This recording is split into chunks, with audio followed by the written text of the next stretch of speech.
It's common in air quotes, infused with the scent of potpourri. Films we commit to memory. Crossing the felt ropes, watching from home on my TV, looking at all my eyes can see. They tell me I view obsessively. Hello and welcome to The Obsessive Viewer, a weekly podcast reviewing 2 new or recent release titles every episode with an occasional free-for-all segment at the end that we call Potpourri. I'm your host, Matt Hurt, and you can find more of my work, including my written reviews, full episode show notes, and the complete backlog of our episodes and spin-off podcasts at obsessiveviewer.com. You can also follow me on Letterboxd and other social media platforms at the username of Obsessive Viewer. And if you'd like to support us and get access to hundreds and hundreds and hundreds of exclusive episodes and recordings, you can join our Patreon at patreon.com/obsessiveviewer. I have a ton of immediate reaction movie reviews, TV episode reviews and season reviews, full series reviews, book reviews. It's insane. So that is all at patreon.com/obsessiveviewer. In the last week, I haven't really posted on there. So, but I do recently have immediate reaction reviews of Exit 8 and oh god, what was that? Real Genius from 85. And I should probably have a The Right Stuff reaction up there too. So once again, you can sign up at patreon.com/obsessiveviewer for all of that and a bunch more content. And if you want to support me without messing around with Patreon, you can always buy me a coffee at buymeacoffee.com/obsessiveviewer. So tonight, later on in the show, we'll be reviewing the recent Kristoffer Borgli film, The Drama, in the secondary review. But before that, we're going to go over some movie news and Indianapolis screenings before reviewing the new horror film from Curry Barker, Obsession, in this week's feature review. And joining me this week is my friend and IFJ colleague whose work can be found at MidwestFilmJournal.com, and he can be followed on Letterboxd at the handle of Sam Movie Man. It's Mr. Sam Watermeier. Hello, Sam. How is it going this evening? It's going great. Thanks for having me. It's always a pleasure. Of course, the pleasure is always all mine. And yeah, you haven't been on since February, March, when we reviewed Scream 7. Yeah, so you're back, and it's going to be nice to review a good horror movie with you. Definitely. Yeah.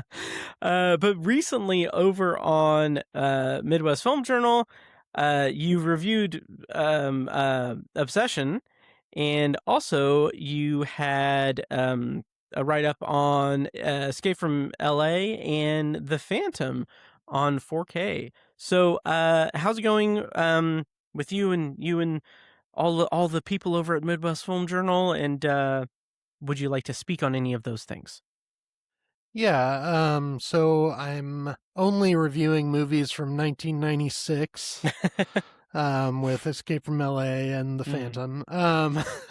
No, I am a huge 90s nerd, but yeah, we're launching into some cool series. We also this month have a Colin Farrell essay series in celebration of his 50th birthday. I reviewed Phone Booth for that. Oh yeah, kind of one of his first breakthrough roles. And yeah, there's essays on The Banshees of Inisherin. Let's see, what else? All sorts of Colin Farrell movies. Yeah. So yeah, check that out. And this week I'm happy to review Obsession and talk about it with you. Oh yeah. Well, I am very, very happy to have you on. I've been really excited for this recording, specifically because like I haven't really been able to stop thinking about Obsession the last week really.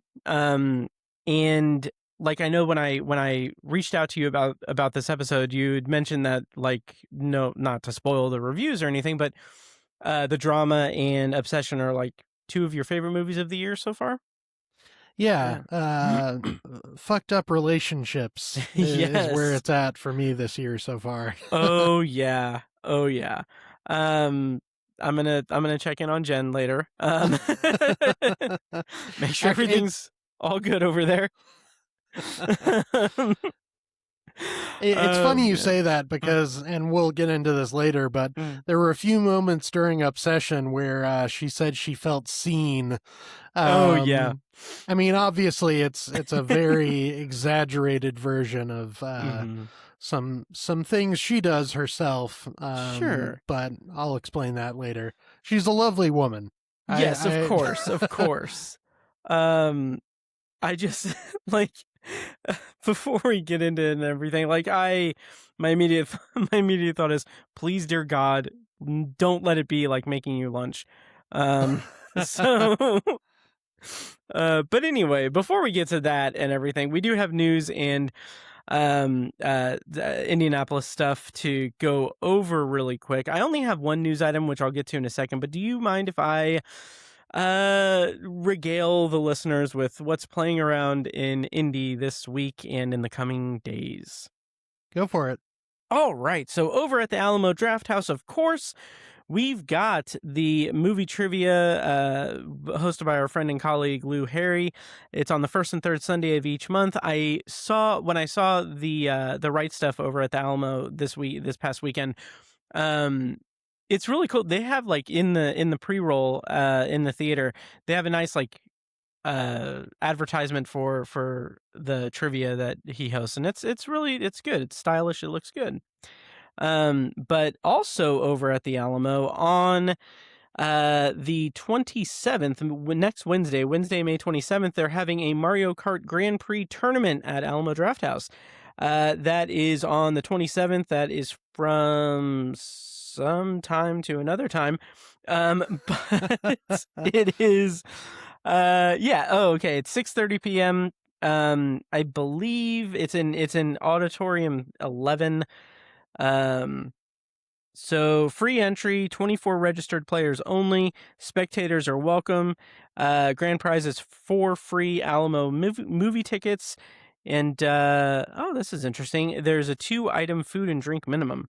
But you can register for the event on Eventbrite, and I'll put a link in the show notes to, like, the Facebook event page and Eventbrite and everything. But that's cool. Unfortunately, I'm not going to be able to make it because there are plans that I'm going to be doing on the 27th. I believe you're going to be at too. So Yeah, we're celebrating something really cool for Yeah. a fellow IFJ member. Yes. Oh yeah. That I think Brent and I may have. I don't know if we broke an embargo or anything, but basically, our friend Nick Rogers is going to be on Pop Culture Jeopardy, which is really cool and exciting and everything.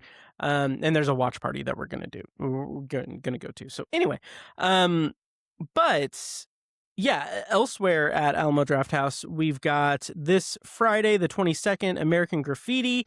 Saturday and Sunday, they're showing Adaptation.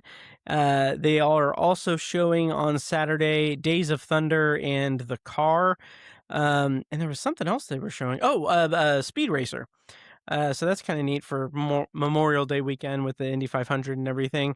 And then they are also on Saturday. Saturday is like jam-packed for them. They're having screenings of Carrie, Frances Ha, and Legally Blonde. So that's pretty cool.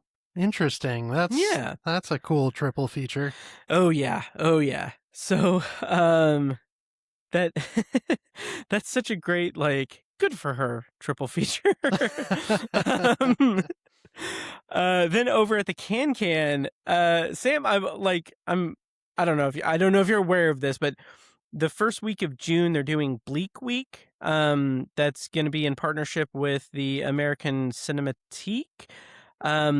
And on the 7th they're showing Typhoon Club from 1985. I don't know what that is. Do you know what Typhoon Club is? I'm not sure. Oh, okay. But before that, on June 6th, they're showing a film by a director named Todd Solondz called Happiness. Oh, I know. I already have Nice. tickets, my friend. Nice. Oh, that's fucking awesome. Nice. Yeah, I'm stoked about that. It's one of my all-time favorite movies, which Yeah. might scare some people away. It is. We talked about it ages ago on the podcast when I saw it, but yeah, I'm excited for you to see. Have you seen it in the theater before? I feel like you. Okay. I haven't seen it on the big screen. Yeah, I'm Nice. really excited. Nice. I'm excited for you. Yeah, so if you want to see Sam, go to Bleak Week and see Happiness with him in the theater. I'll be the one who's like way too excited about everything. Right. You have all your Todd Solondz merch and everything on. Right. But that's over at the Can. More information on that theater at cancanindie.com. And finally, this Sunday at Keystone Art, they are showing on Sunday Good Will Hunting. So a lot of stuff going on in terms of movies that you can see and everything. And of course, movies are opening and you have like new releases and stuff, but where's the fun in that, really? I actually currently I have Friday off. We're recording this Wednesday. I have Friday off, and I know I'm gonna jinx it by saying it out loud and everything, but I'm thinking that I could maybe just spend the day at the theater and watch like 3 movies back to back to back. So currently I'm hoping that I can see Mandalorian and Grogu, which I'm not, I mean, whatever. And I Love Boosters, which I'm very excited about, and Passenger. So hopefully I can squeeze in all 3 of those. I might do a Patreon thing with that, but we'll see. But yeah, so that's what's going on around indie. Aside from Happiness, Sam, like, how do you feel about all that? Anything else jump out to you, or are you just like laser focused on Happiness? I'm pretty laser focused on Happiness. I'm our mutual friend Evan Dossie and I are kind of doing a monthly like repertory screening of an older movie. Last month we saw Mishima, and the month before that we saw Jerry Maguire, both at the Alamo. You can guess whose pick was whose. Yeah. But yeah, Happiness is this month, so I'm that's really awesome. excited. That's really cool. Yeah, I love that. And like I said, I got to see the Right Stuff on Sunday at the Alamo, and God, I'm just so glad that we have the Alamo in Indy now. Like it's a cool theater. It's a good theater to go to. Yeah, they have really, really neat screenings. Yeah. It's I mean, Mishima was the most recent thing I saw there, and it looked great. There was a pretty good turnout for it. Nice. It's definitely cool to have this theater here. Oh yeah, and I do want to mention, in case anyone isn't aware, like it was in the news over the last few months or whatever, when Alamo announced that they were going to go to QR code ordering, and like I wasn't aware. I don't know if this was like in what they intended at like when they announced that, or if it's damage control, but like going to the theater and doing that, like using that to order and everything, as of press time, like you use the QR code to order everything before the movie, before the trailers, and then once the trailers start, it goes back to the paper and pencil system. So if anyone's still like angry about the QR code thing, then it's been, I don't know, addressed or what have you. Those are the facts now. Yeah, I know some people were like boycotting the theater. Yeah. But yeah, it sounds like it's really the idea of a cell phone disruption isn't as much the case as people expected, Yeah. Oh yeah. which Um, is good. oh, absolutely. And final thing about that is with the QR code thing and everything, it's actually pretty good because uh it goes into your browser. Like you go into your browser and you can order right on your browser, and it gives you the receipt, obviously. And the thing about that is, I saw The Right Stuff, which is 3 hours 15 minutes long, and all I got was a Coke Zero. And here's the thing, like with the receipt, I appreciate that, it's digital and everything, and all that, but what I don't appreciate is that they list the refills that you have. So I'm like, that's a almost 3.5 hour movie, and I'm like, okay, that's I can justify that, but like looking at the receipt, it's like, oh, you ordered a Coke Zero and you got 2 refills. Like, okay, how much liquid did you consume during that time? So, but anyway, that's just a stupid anecdote. I mean, you could have had something more embarrassing. That's true. That's true. Yeah. Yeah. Um, They I could have you like could they have gotten like hammered during the movie, oh, absolutely. And who doesn't want to get hammered at the right stuff? right? I like next time they'll like add like any bathroom breaks into it. So like you peed once.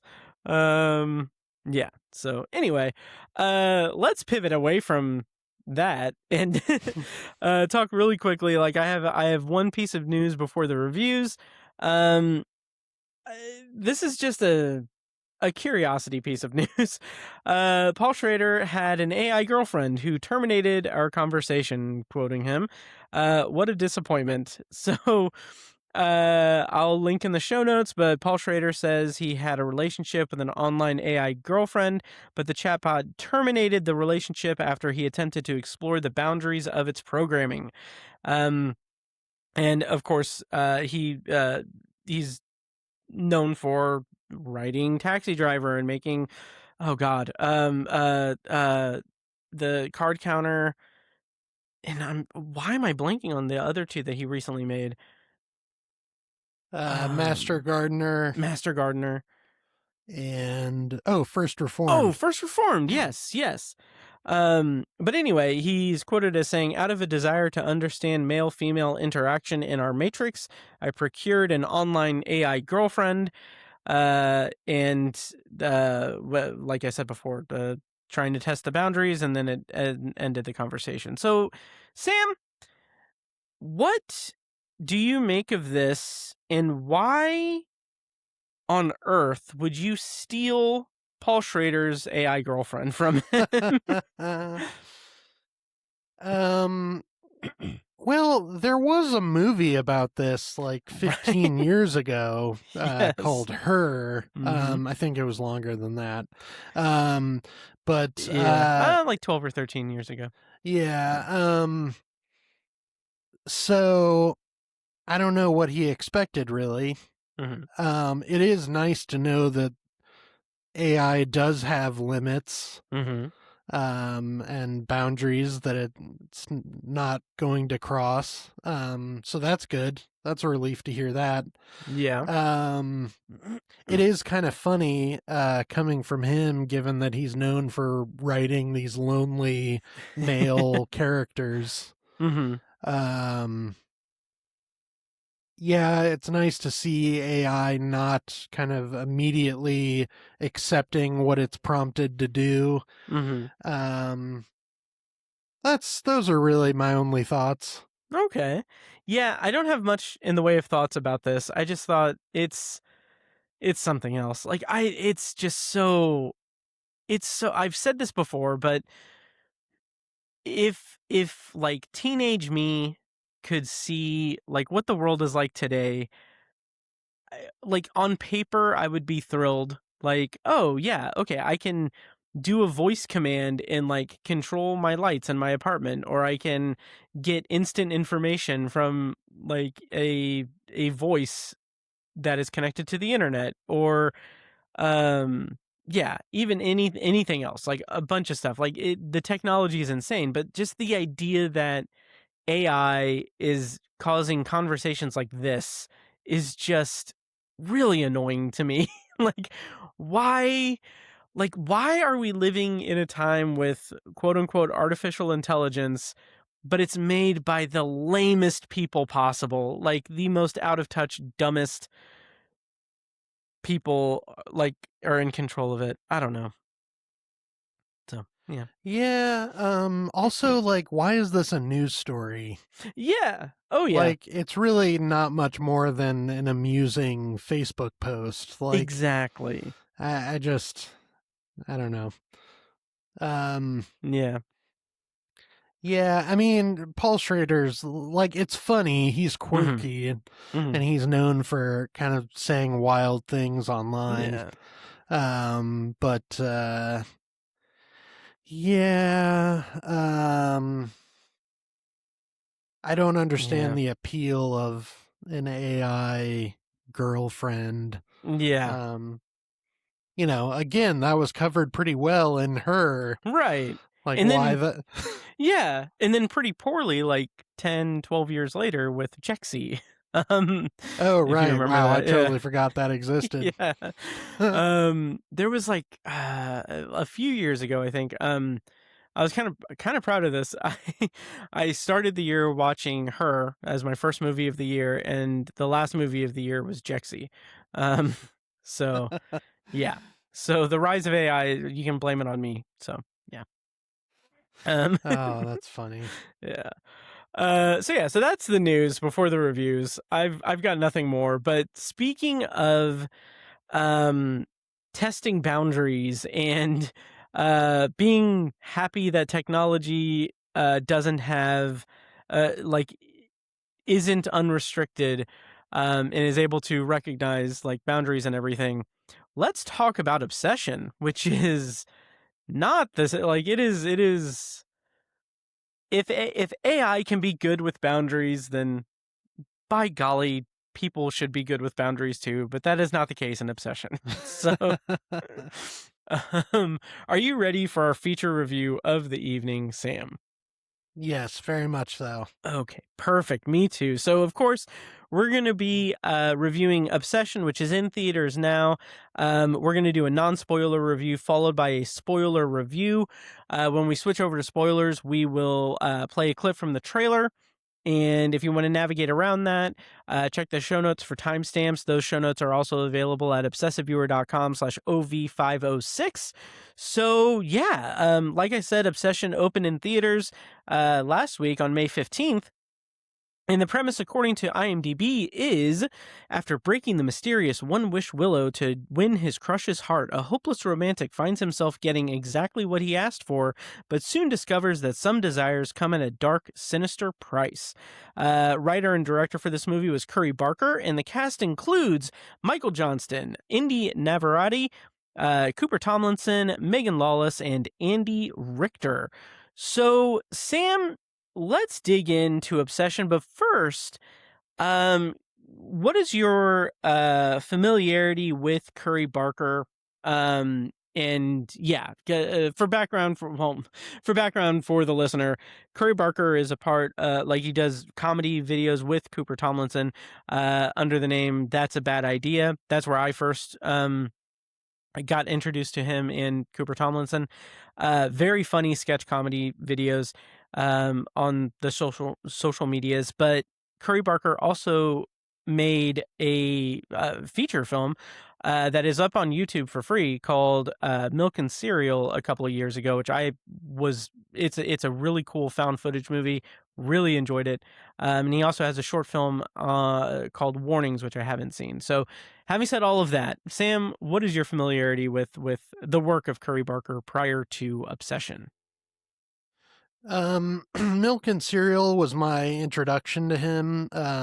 It seemed like there was a lot of buzz around it. I feel like there were quite a few articles about, this little YouTube short. Well, it's Mhm. actually feature length, but Yeah. this YouTube film being a surprisingly effective found footage film, and I saw that and was very impressed. I thought it was better than a lot of mainstream found footage movies I have seen. And I kind of tumbled down the rabbit hole into his other stuff. He has a handful of really good horror shorts, some comedy stuff. I was just really impressed. Like I hate to say content. I feel horrible saying that. It just came out of my mouth. But his films on YouTube just were really polished and had a great distinct atmosphere, and I thought he was really good at kind of mastering mood and tone, and like the cinematography was really elegant in all of his work. And so I was very excited for Obsession, and I would, after seeing his stuff, like I was really happy to see him kind of break into the mainstream with a Blumhouse horror movie. Yes. So yeah, that was my background going into Obsession. Nice. Yeah, I've been really looking forward to Obsession because of the just I'm very excited for Curry Barker as a filmmaker, just judging from Milk and Cereal and knowing the comic sensibilities that he brings to like the sketch comedy stuff online with That's a Bad Idea with him and Cooper Tomlinson. It's just there's it's been talked to death, but like that pipeline between comedy to horror is so like it's so interesting because you've got obviously like in my head, I've said like, okay, well, you've got Jordan Peele and Zach Krager and now Curry Barker. Like, I feel like those are like the three, like my hope is that Curry Barker will be like as big as those two. Because I really admire his work, but yeah, it's just really interesting to see that kind of come to fruition in a way, because like you said, this is a huge hit. It's a big release. It's spectacular, really. And I also should mention that on TikTok I came across like this very charming, very wholesome video that I was scrolling, and then like it just popped up, and it was a guy, and he's like, hi, and he was wearing like a Focus Features hat and Obsession merch and everything. He's like, yeah, my son's movie comes out, and it's Jeff Barker, he's Curry Barker's father. And it was just like so nice, like to see that, like it was very wholesome.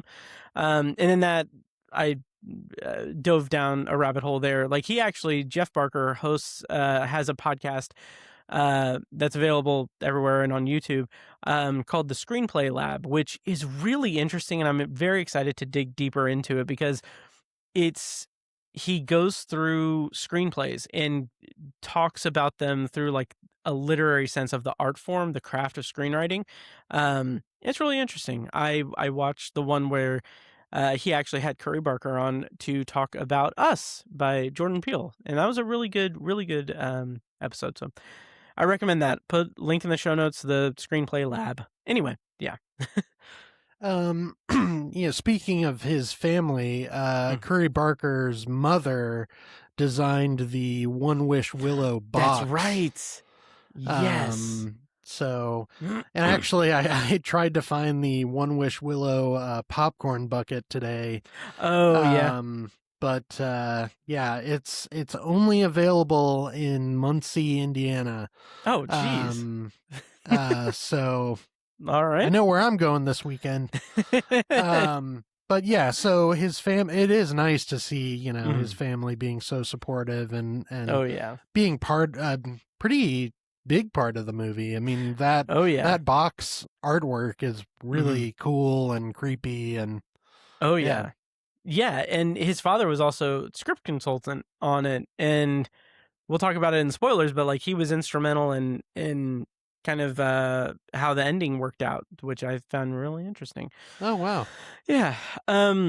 But let's talk about the movie. I was so pumped for this from that first teaser, like knowing that it's from Curry Barker. I was excited about that, but seeing that first teaser, it is such an effective teaser that like when I play the clip to go into spoilers, it's going to be basically that entire teaser. It's a scene in the car where it's Curry Barker's voice cameo, but it's such an effective way to just bring us into it. So from that first teaser, I was in, and mostly because like it is a classic storyline, like it's a monkey's paw thing, and I equate it very much to obviously the Twilight Zone, which I'm a huge fan of. I saw this movie twice in the theater, and both times I wore the same shirt that I'm wearing right now, which is a Twilight Zone TV or Twilight Zone shirt. But which I don't ask me about my laundry routine. It has been washed, I promise. But the like this storyline, the storyline of like, I mean, this is a Twilight Zone episode. Literally, like there is a Twilight Zone episode called The Chaser, or was it The Chaser? Now I think it is The Chaser, but it's this similar premise, like lovelorn guy wishes that the object of his affection loved him, and you know it doesn't go as planned, much like this. So anyway, so I was primed for this, very excited, and it delivered for me. How did you feel, in non-spoilers, about Obsession? I was hooked from beginning to end. Nice. It starts off as this kind of wonderfully melancholy 20-something drama. Mm-hmm. Like you really get to hang out with the characters, with the lead Bear and Mm-hmm. his kind of dude bro frat boy friend Ian, played by Cooper Tomlinson. And he's great, by the way. He's just Oh, a lot of absolutely. fun to watch. Oh yeah. And Bear is timid, and but your heart kind of aches for the guy. Mm. He's like painfully shy and reserved. And it really puts you in his kind of melancholy, like lovesick mood. And then it turns into a batshit crazy horror movie that Yes. just had me on edge the whole time. And Mm-hmm. this movie actually blends comedy and horror in in such an effective way that I haven't really experienced before. Nice. There were scenes where I was like squirming in my seat, but also nervously laughing, and just the line between hilarity and horror here is like just the way it straddles that line is so impressive and was really Yeah. cool to experience in a theater. Like I felt like the Mm-hmm. whole audience was in sync, and kind of laughing out of familiarity, like Yeah. out of our own like relationship Mm-hmm. trauma, but also at the absurdity of the relationship trauma here. I absolutely loved this movie. Mm-hmm. It's one of my favorites of the year so far.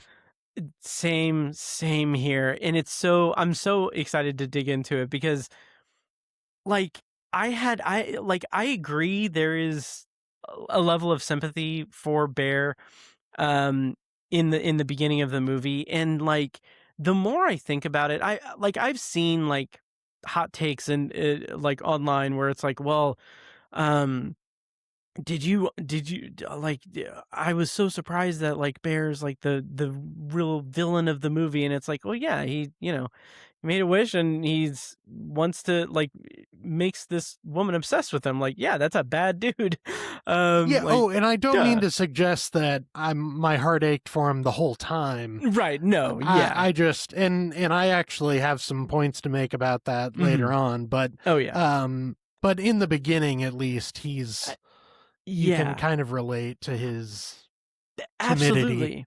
Like that was something I found so interesting because I've seen it twice, and the first time I was like I was kind of taken aback by how uh, sadly relatable Bear is in the beginning of the movie, because I latched onto it. I was like, oh, that's so interesting, because like like that opening scene where he's laying it all out to a diner worker that is like the stand-in for Nikki.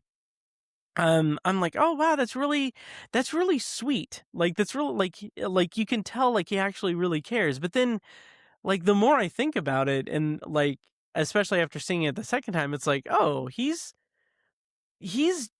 like he's obsessed. Like it's not healthy. Like the the timidness of his like kind of just like not wanting to say it, not wanting to ask or anything. Um that shyness and like fear of rocking the boat and everything, that's very real and authentic. Like that feels very real and authentic. Um but it's everything else about the movie is just so deeply deranged that it's just so interesting. So we'll talk more about that in spoilers, I'm sure, but um yeah, just there are these little bits and pieces strewn about the entire movie where it's like once the wish is enacted and once it becomes clear like, oh, this has actually worked, like it's actually a real thing.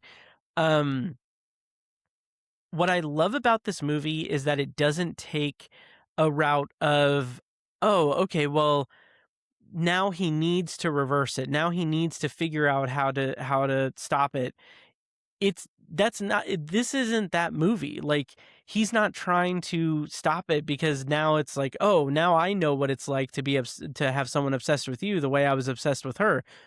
Instead, the deranged nature of this movie is that he is constantly trying to figure out how he can make it work, how he Mm. can keep this like overly like obsessed and affectionate um zombie of Nikki in his life. And that is so deeply disturbing and deranged on multiple levels, especially with the way that the movie demonstrates what is happening to Nikki as she's like losing herself to this wish, essentially. I it's there's so many layers. I love it. Yeah, it's it's funny the fact that it's a Blumhouse horror movie. Mm. Actually, when the Blumhouse logo came up, my wife Jen said, "Oh shit," because she was expecting it to be like one of the crappy PG-13 Mm. Blumhouse horror movies. And That this you are easily exclusively contracted to be on the podcast to talk about. yes. But in it this easily could be one of those movies where Mhm. I mean there've been so many like tarot Mhm. Oh, movies yeah. like Truth or Dare that kind of revolve Mhm. around a high concept and play out in this formulaic way of the characters trying to undo the damage of whatever they're cursed with. And they're all kind of shallow and just kind Mhm. of focused on gore and jump scares. This easily could have been that, but Yeah. this movie is so deeply felt and really takes its characters so seriously. Like there's a Mhm. real emotional weight to everything that happens, and Mhm. that's what was so cool about it for me. Like it really delves into themes of relationship trauma Mhm. and um, sort of, I don't know, like the fear of being in such a whirlwind Mhm. romance, like your life changing so drastically because of it. The idea that you can be so responsible for someone's deepest emotions, like there's Mhm. fear in that kind of ordinary everyday human scenario. Mhm. Like the movie really delves into all of those themes in really interesting ways, and um, just that really impressed me. Absolutely. The way that it just like you said, it could have absolutely been just a cookie cutter PG-13 horror movie with that premise, but what I really appreciate about the way that he handles the story is that it makes sense throughout the run of the movie why things work out the way that they do, why things are connecting the way that they are. Like even down to like it's a close-knit group. Like there's four kind of main people in this group. It's Bear and Nikki and Ian and Sarah. And it's shown that Sarah has feelings for Bear that he doesn't reciprocate, and Ian, like you said, is kind of cocky playboy kind of guy. Um, and he's Bear's confidant. He knows about Bear's feelings for Nikki and everything. But what I really love about this is that it makes so much sense why they are not necessarily accepting of the complete change in Nikki's behavior, because the movie does such an incredible job, and Indy Navarrete does like one of the best, if not the best performance I've seen this year so far. Like just a whole nother level. Like holy shit. Um the way that she's able to go uh from like manic episode of just wanting Bear's attention and affection to just at a split second pace switching to anger and like turning that fear into anger, and then trying to lighten the mood in that weird way that she's like trying to make sense of things. And then there are moments where the real Nikki kind of comes, like breaks through the consciousness, and it's like it is terrifying in such an interesting way, because it's conventionally done as kind of like a jump scare, but it's so emotionally based in that character that I it nailed it so well. I was just so affected by that. Yeah, but like the way that the wish manifests and the way that it is portrayed, it's like she's possessed by something. But I was having a conversation with Mike of As Good as It Gets, our theme song, and also check out his Substack, where he's writing essays and stuff about music and like his experience in music bands. But anyway, the he was asking, like, do you think that she was possessed by a demon or not? And I was like, I don't think it's necessarily like an entity that's controlling her. It's an infestation. So she is fighting to get back control. And our friend and colleague Brent pointed out that he likens it to the sunken place in Get Out. So like it's just someone else is taking control of the consciousness. And I thought that like opened it up perfectly. So I don't know. What did you think of all of that? Yeah, I think those are all great points, and I think I mean, her being possessed and being, the way she kind of breaks through Hmm. the love spell and her kind of real self comes out. and she's, constantly fighting that. Mhm. Kind of represents the way people in real life can become trapped in relationships. Yeah. So it works on a very real, emotionally grounded level. Um, so, yeah, and you really see how, this movie could have easily just turned her into a monster. Yeah. Oh yeah. Just a total monster. Mhm. But kudos to Curry Barker for really showing how the love spell Mhm. hurts her, as much as it does, Bear. Oh yeah. Yeah, she's given just as much emotional consideration. So I Mhm. I thought that was really impressive. And Yeah. Indy Navarrete is, like you said, just incredible. Like, Yep. you never know what she's gonna do. Mm. She alters her voice in really extremely creepy ways, Mhm. that are really unsettling. She alters her movement, Mhm. and even, technically the way the movie portrays her is interesting. Like at one point, she's constantly enveloped in shadows, Yeah. and you can only see her pupils. Mhm. And the cinematography and lighting there is just incredible. Oh yeah. Oh yeah. That it's so interesting because it's like there's only like supernatural stuff in the sense of, the wish working. So it's not like she is, again, it's not like she's possessed by a demon. It's not like an entity is taking control and speaking as that entity. It's more that um here's what I kind of came down to with it is that it's similar to I don't think this is the intention whatsoever, but it is similar to like feeding an AI large language model thing information and processing that information and it just spitting stuff out.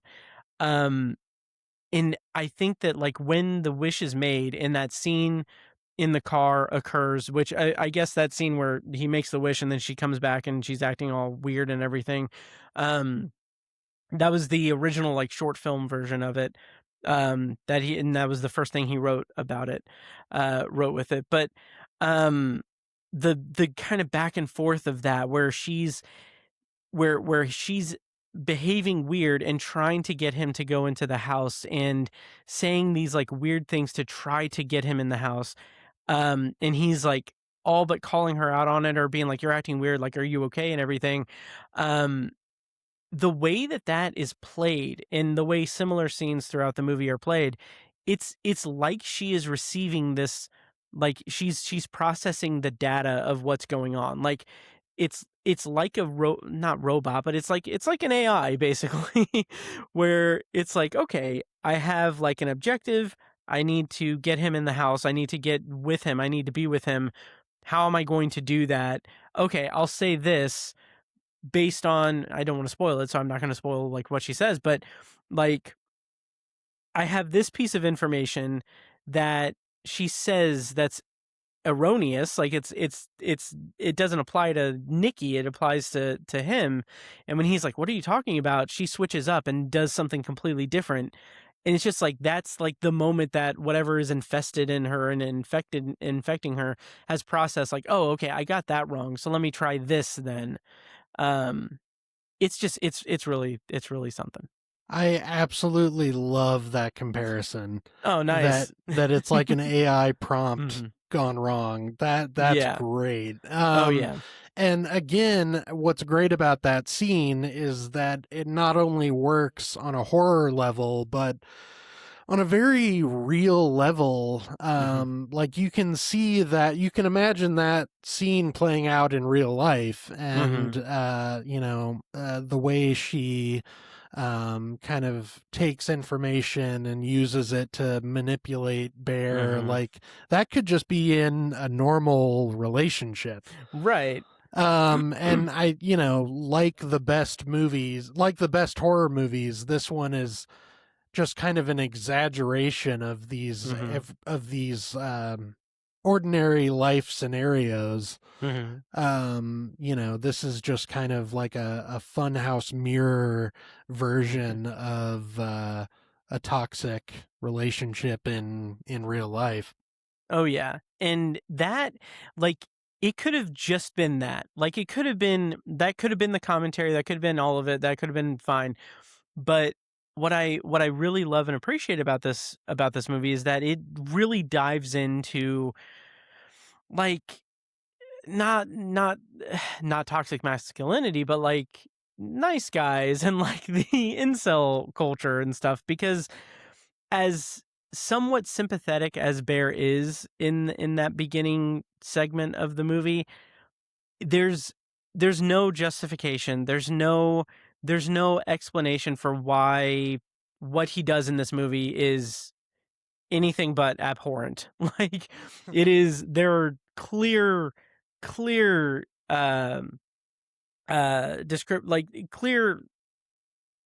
lines of like consent and control and all of these different elements that create this framework for social commentary and like commentary about relationships and stuff. It's so much so that someone on Reddit, like I saw a red carpet thing where someone asked, an interviewer asked Curry Barker, like she pulled up like a Reddit post and was like, so this theory that I want to get like a clear answer on is, um, was the name Bear given to the character specifically because of the trend on social media that happened like a couple of years ago, um, where women were saying like if they had to choose between being in the woods with a man or a bear, they would always choose the bear.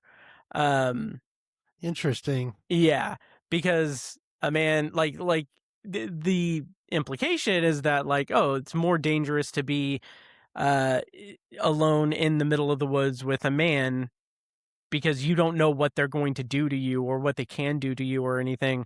And it's a safer bet to come across a bear because they don't have the like evil machinations that a man does. Um, but what's interesting is like when she was saying that, I was like, oh, that's gotta be the case. That's so clever. That's so neat. And Curry Barker's like, I wish I could, take credit, but no, that wasn't the case. That's just a coincidence. And I'm like, wow, yeah, that's the beauty of movies is like you can put in what you want, but like that just fits so well. I really like that. Wow, that's really interesting. And it's also interesting that when given a chance to have his deepest wish fulfilled, Mm-hmm. his most selfish impulses come out. He could Mm-hmm. have easily rephrased what he wanted, Right. to say like, I wish Nikki and I were in love with each other Mm-hmm. or something like that, but he wants Yeah. her to love him Right. more than More than anything in the world. anything in the world. Yes. It's incredibly selfish. Oh yeah. And just I think, that's a commentary right there on how, Mm-hmm. when faced with the opportunity to get something we want, our id comes out and Mm-hmm. our most selfish side.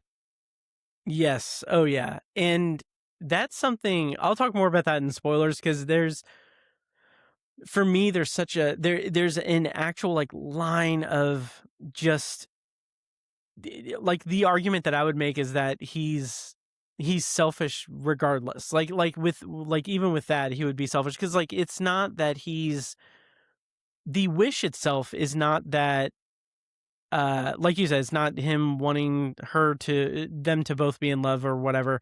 Um it's that he wants her to love him more than anyone else in the world. And the granted it's it's given to um like it's in a moment where he's like at somewhat of his wit's end, like it's desperate, he doesn't think it's going to work or anything, but he says it. But like when that comes out, it's interesting because you can kind of infer from that he's wanting what it's another way of him saying that he wants her to feel the way about him that he feels about her. And Right. because he is constantly thinking about her, he is constant, like she's his entire world. And that's why I love it as like this, despite it being incredibly traumatic and horrifying for numerous people, but also to Nikki herself, like for sure, just incredibly depressing and tragic. But it is a shoe on the other foot thing. It's like how the turntables. It's because like it's showing him like, oh, this is what you're doing when you are like in a very extreme level, but it's like this is what you're doing when you're making your entire life revolve around one person that's not requiting your love for them. Right. It's just it's so layered. I love that. Yeah, yeah, yeah. And his selfishness is also kind of hinted at in the fact that one of the things he says he likes about her is that she's the only person who really understands him. Yes. So, again, it's all about him. Mm-hmm. He never really says anything about her that he likes Mm-hmm. other than, how she treats him. Yep. So it's, I mean, like you said, like it's one-sided from the very beginning, and the wish Absolutely. only makes it worse. Only Yeah. makes it, one-sided to a deadly degree. Oh yeah. Yeah, absolutely. And like that sentiment, the whole like him only framing like what he likes about her as like how he feels and like what it means for him. Like I'm like I'm a man. I'm a guy, but like I know a lot of women, and like I would wager that every single one of them would say that, yeah, that's the most terrifying fucking thing you can imagine. Like having a guy like do that, like be like everything is about you. Like that, I can't imagine a more uh unnerving sort of like one-sided relationship there. Um yeah, it's really well done. Um So let's talk a little bit more in non-spoilers, and then we got to dig into spoilers because Yeah. I'm really itching for it. But um, we've really only talked about the wish and everything. Like, how did you feel about it as a horror movie? The tension and like we talked about the cinematography and everything. But how'd you feel it worked as a horror movie and like those horror elements and set pieces in non-spoilers? Yeah, so one of the scenes I was talking about, that had me like laughing and squirming at the same time, Mm-hmm. really isn't anything, outlandish genre-wise. It's basically just two people talking in the middle of the night, and it's Mm-hmm. absolutely terrifying.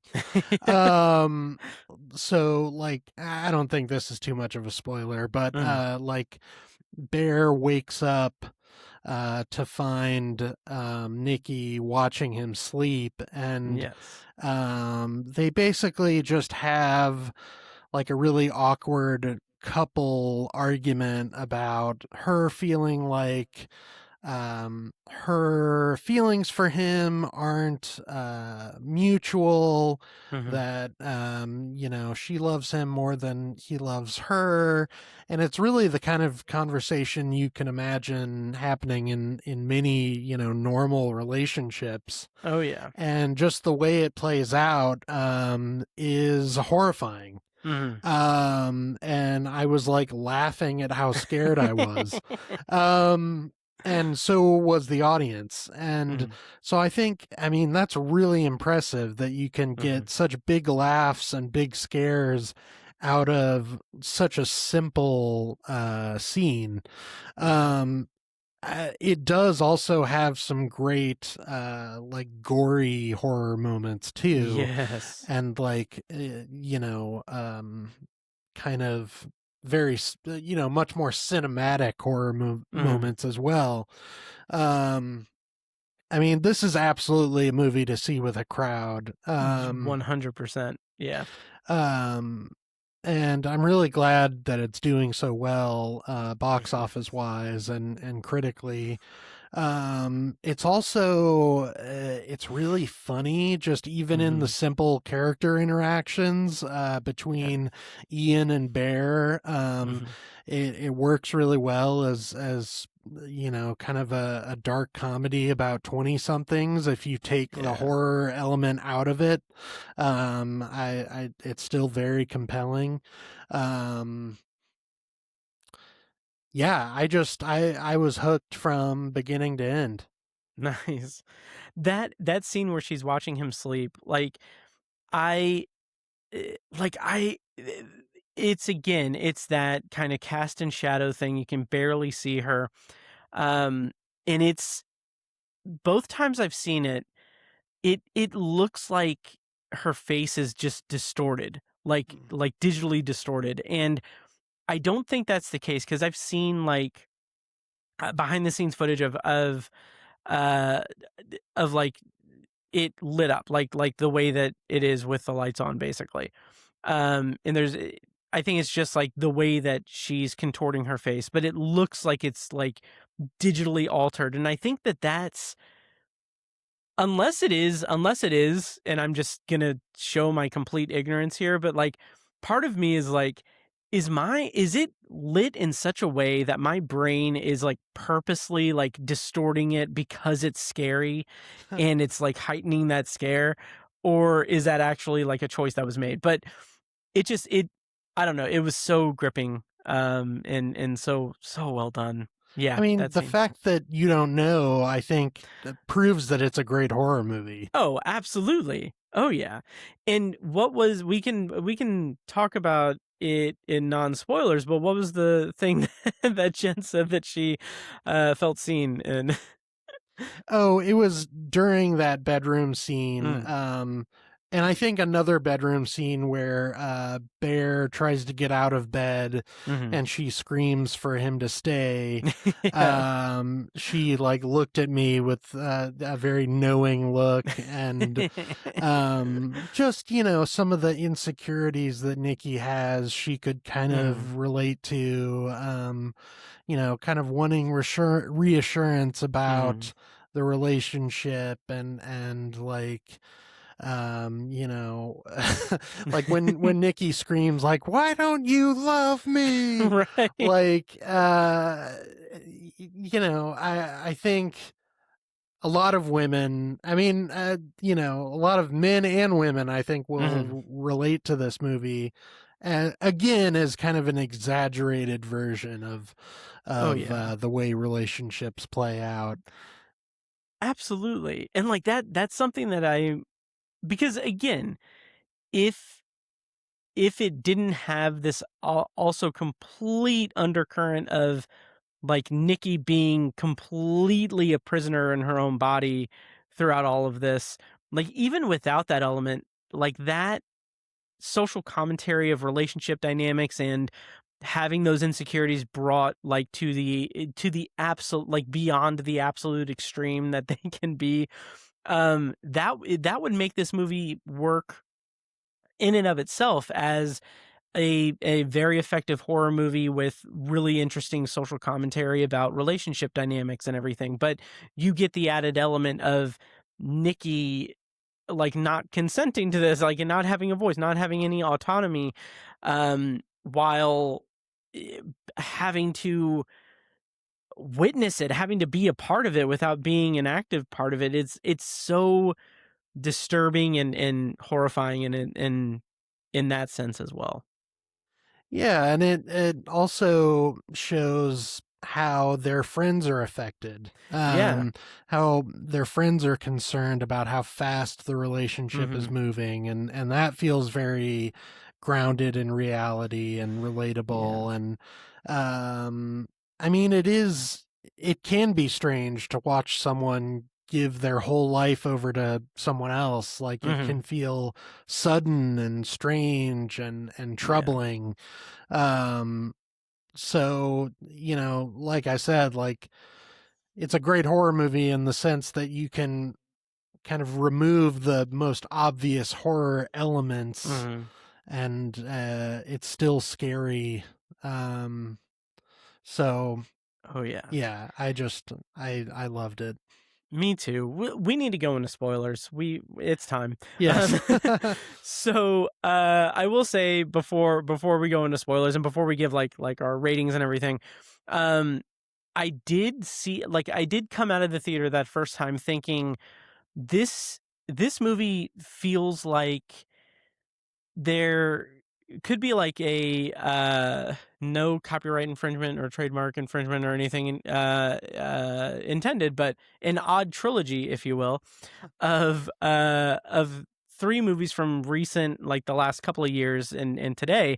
um this could be like the end of a trilogy of relationship, codependent relationship, and just commentary in horror. And like you've got Companion with Jack Quaid and Sophie Thatcher, and then you've got Together with Alison Brie and Dave Franco, and then now you have Obsession. And it's just like those three movies, just like they really go into depth of like relationship dynamics, and I love that horror is a vessel for that, in this context with these three movies. Oh man, that's a great point. Yeah. Yeah. Yeah, those would be three fun movies to watch back Yeah. to back. Yeah. Oh yeah. Oh yeah. Um, yeah, that's a great comparison. Yeah. I was pretty excited about that when I thought about it. But yeah, but anyway, yeah, so overall non-spoiler thoughts before we go into spoilers, and what did you rate this on Letterboxd? I rated this 4.5 out of 5 stars. Um, Honestly, as we're talking about it, I think it's my top movie of the year right now, because I think it made me laugh and squirm to a Mm, degree much greater than the drama did, which was mm, my favorite of the year before this. nice. Um, so yeah, this movie is at the very top for me. And again, I would recommend seeing it in the theater, Hmm. with a crowd, or at least with friends, or Oh yeah. something. So it's yeah, absolutely loved it. Nice. Yes, I agree completely. I also rated it 4.5 stars. And it's funny because like my top movie of the year so far in this first half has been 28 Years Later, The Bone Temple. I loved that movie. Um and now like I have like a tentative list that I keep. And I'm like, okay, I'll put Obsession at number two. Maybe it doesn't topple The Bone Temple, but like seeing it again and talking to you about it and everything, I'm just like, I don't know. We'll see, but I think it might actually it might be my current top movie. Just so much stuff. Like I feel like we haven't even scratched the surface that we'll get into in spoilers, but yeah. Oh yeah, Yeah. it's a movie that like makes me giddy just like thinking and talking about it. Oh, absolutely. I was like at work today, I was just like, I need to stop, like, cause Mike had seen it last night and we were texting this morning about it. And I was just like, okay, I need to put my phone down. I need to put my phone down and do work. Like I need to not be on my phone because, but like I kept, like, it was to the point that I put my phone down and I was like I was mentally like, okay, I'm having that impulse to like like add something or something, pick up my phone and add something to the discussion about it. And I'm just like, no, I'm not going to do that. And I was like, now I know how Nikki felt. Not really, not really. But yeah, it's an incredible movie. Highly, highly recommend seeing it in the theater. We're going to go ahead and go into spoilers for Obsession. Once again, you can follow us on Letterboxd. I'm at Obsessive Viewer. Sam is at Sam Movie Man, and also follow the critics group that we're in, the Indiana Film Journalists Association. I have the Letterboxd account. It's IndieFJA, I think. But it's in the show notes, the link and everything. So anyway, follow the Letterboxd account of the IFJ. I'm going to play a clip from the trailer. If you want to navigate around it, check the show notes for timestamps. Those are at obsessiveviewer.com/OV506. But once we come back from the clip from the trailer, we're going to be spoiling Obsession. So stay tuned. What's up? I was calling to see if there's a way I can alter a wish. Like to cancel your wish? No. It's okay to keep the... I just want to know if I can, like, alter it a little.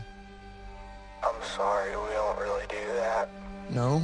If you have any questions about how the wish works, or if you read the back of the box... Is it even real? Yeah, it's real. No, I know that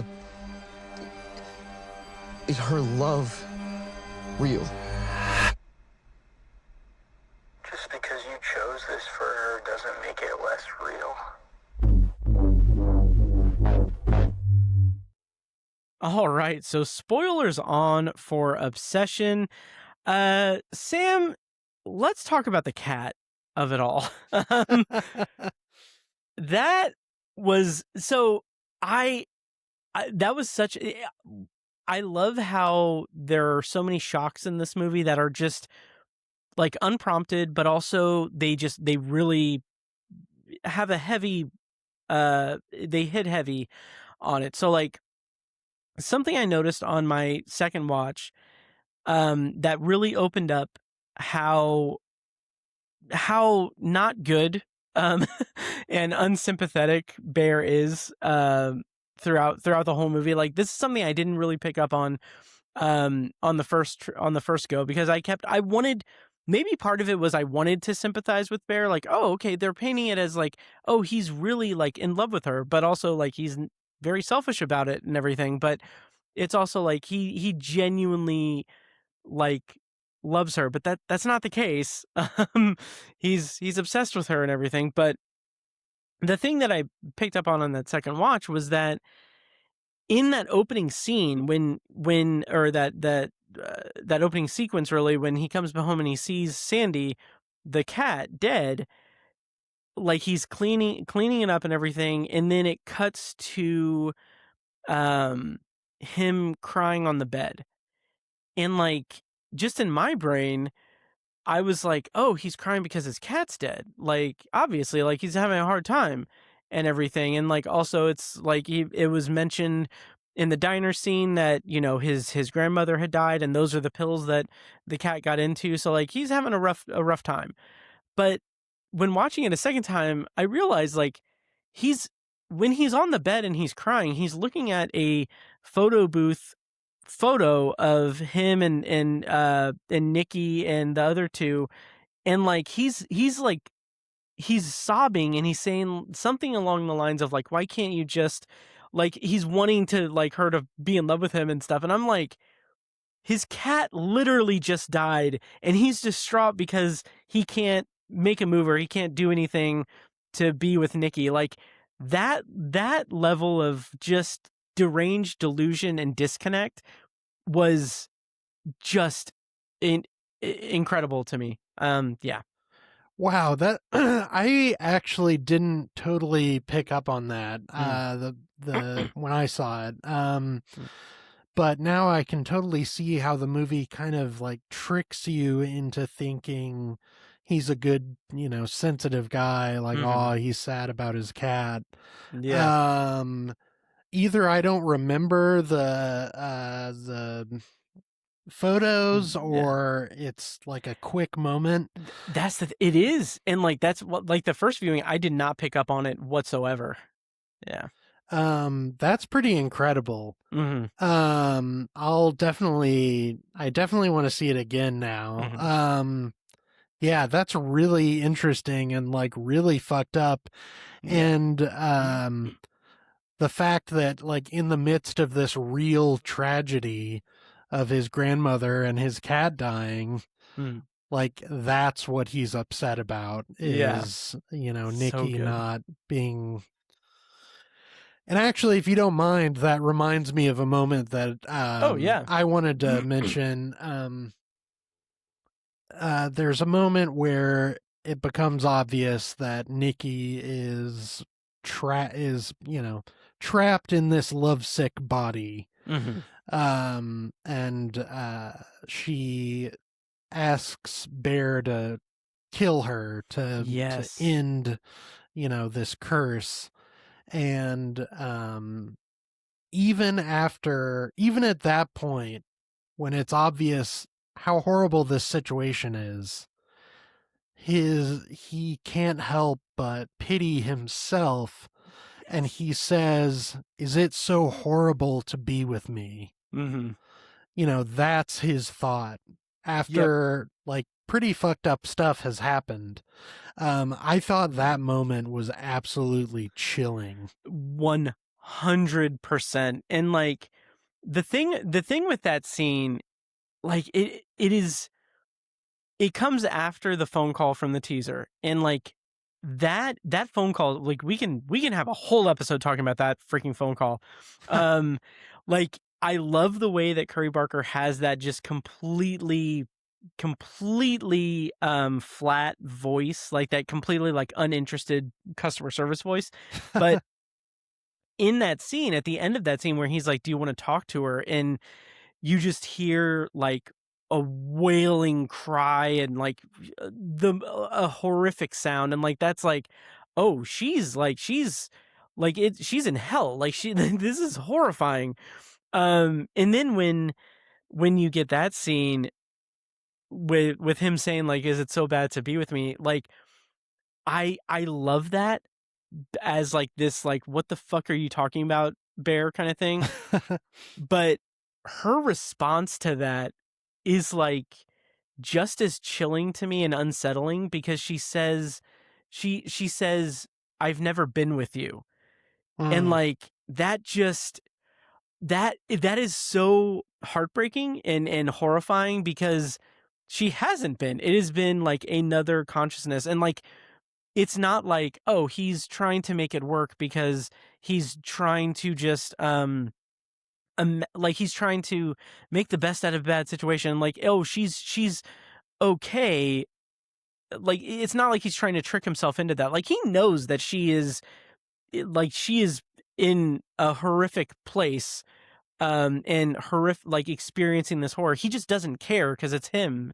It's him that's trying to reap the benefits of it. And it is rape. Like he's raping her. There's like, and like the sex scene that we see is so disturbing for that reason. It reminded me on a it reminded me a bit of a movie that I saw and I didn't like, but I will never see it again, even though it's a classic, because of this one scene. Wes Craven's the last house on the left, the original. Um, the rape scene in that is. Have you seen it? I've seen bits and pieces, yeah. Okay. There's a scene where the assault is happening, and she's the woman in the movie is being raped, and like the camera like focuses on her, and it's just like this completely disassociated, completely like blank expression, and it's like it's horrifying. Like it's still in my, like that image of her just uh completely disconnected faces, like, is horrifying to me.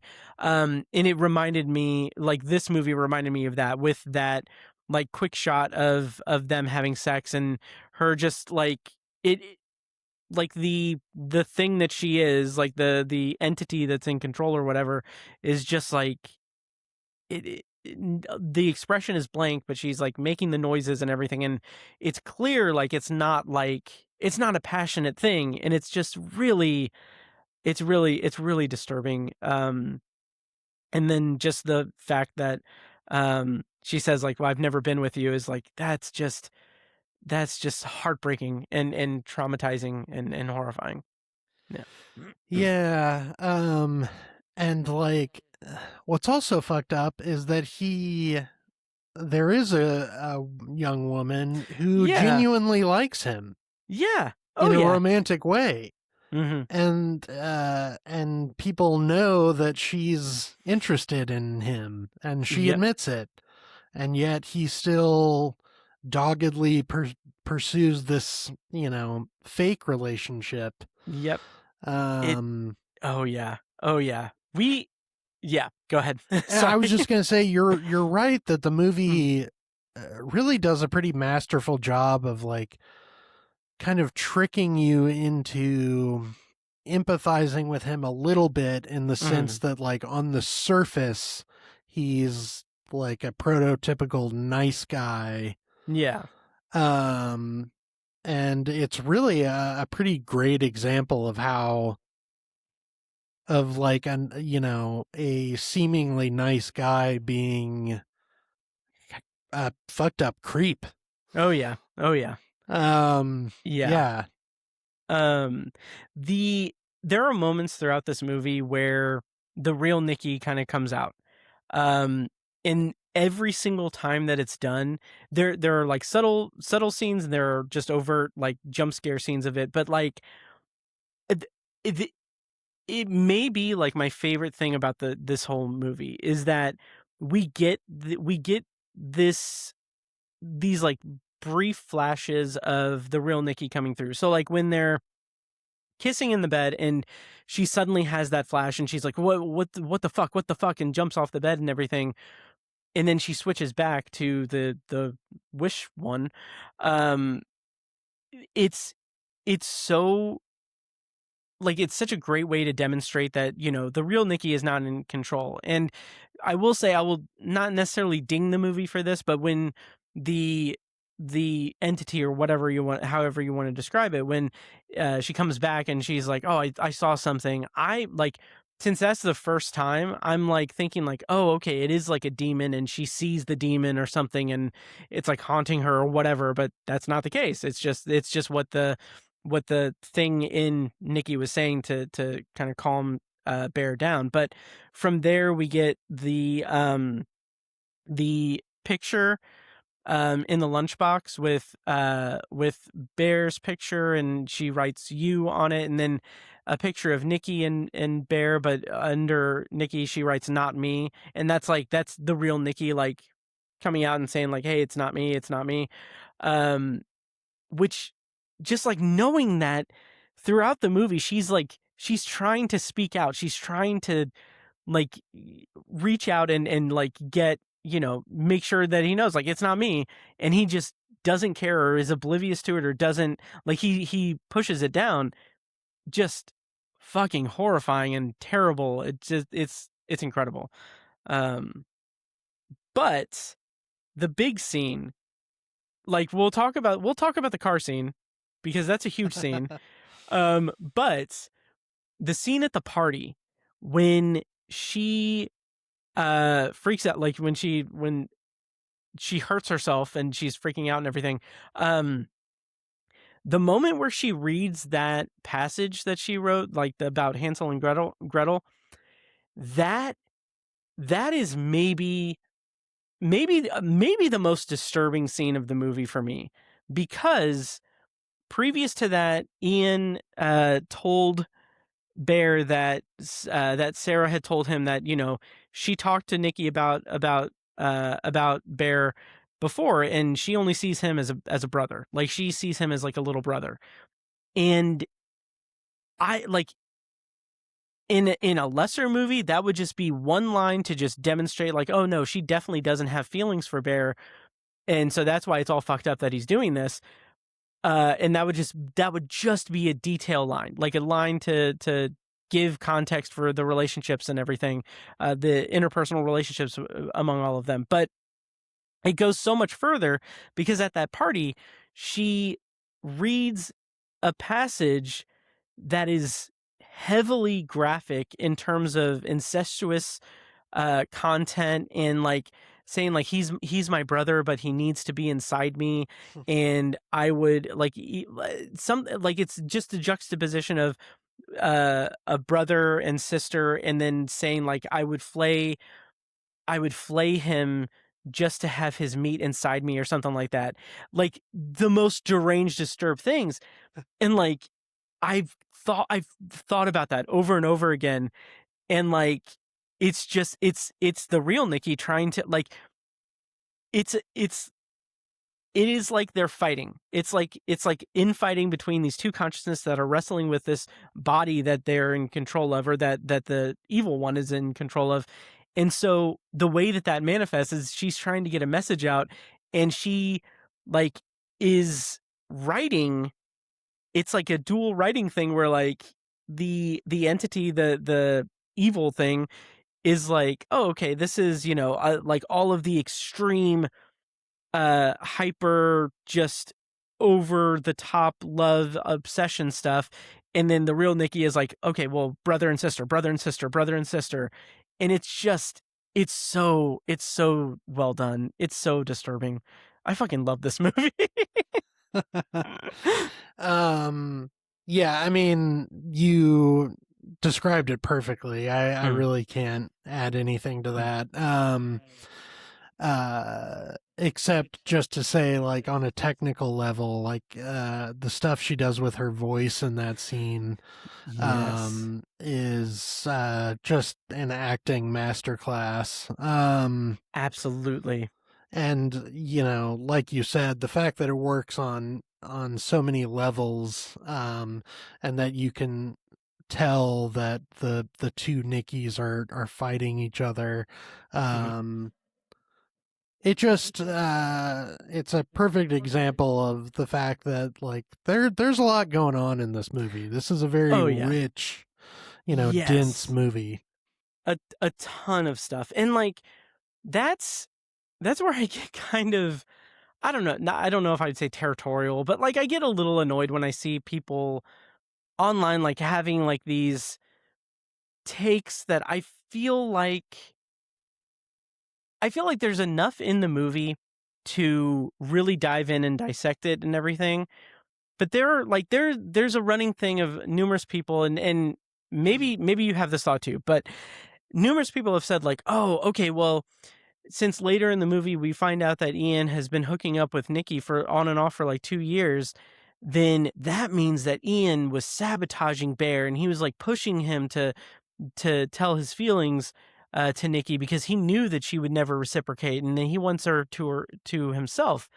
And I'm like, I don't think that's the case, because it's like it's very clearly stated that they were hooking up like casually, and there was no romance or anything, and it's just something that was kept secret from him because it would destroy his world. But like nothing about this movie screamed like, oh, Ian was responsible for anything, or like Ian like did like it's, if anything, it makes it so much more organic and interesting, or like makes more sense that like Ian and Sarah don't know how to react to Nikki in this change, because like it said later in the movie that Ian and Sarah think that or Ian thinks that it's some twisted thing that she's doing to get back at him or something. But that never seems like a like, oh, they had like a tumultuous situationship, as the kids say.